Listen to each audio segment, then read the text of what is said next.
এই হাদির মৃত্যুর মাধ্যমে হচ্ছে পুরো বাংলাদেশের 16 কোটি মানুষই কান্নাকাটি করছে তার জন্য।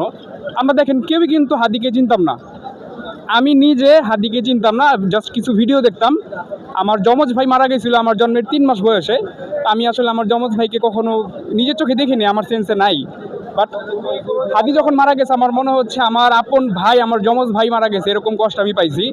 আমি রাতের বেলা কান্না করছি। আমি এখানে আজকে জানাজা যখন পড়লাম, জানাজার নামাজের সময় ডক্টর ইউনূস যখন বক্তব্য দিলেন এবং এরপরে যখন ওসমান হাদির বড় ভাই যিনি ছিলেন উনি যখন বক্তব্য দিলেন, ওই সময় আমি নিজেকে ধরে রাখতে পারি নাই। আমার বাবা মারা যাওয়ার পরে এইটাই হচ্ছে মানে আমার জন্য একটা শকিং বিষয় ছিল যে আমি চিনি না এরকম একটা মানুষের জন্য এভাবে কান্না করতেছি।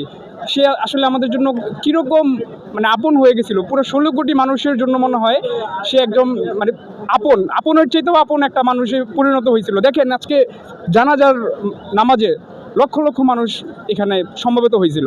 এবং আমি যখন দেখছি যে ওসমান হাদির বড় ভাই যখন বক্তব্য দিচ্ছিল, আমার আশেপাশে আরও অন্যান্য অনেক মানুষ তারাও নিজেদেরকে ধরে রাখতে পারে নাই। ওসমান হাদি ভাই একটা বিষয় বলছিল যে আমি যদি মারা যাই, যে খুনি তাকে ধরে জাস্ট বিচারটা করে দেন। এই বিচারটা এখনো আমরা করতে পারি নাই। অথর্ব একটা রাষ্ট্র, এই রাষ্ট্রের যারা উপদেষ্টা আছে, যারা আইন শৃঙ্খলা বাহিনী আছে, যারা গোয়েন্দা সংস্থা আছে, তারা অথর্ব।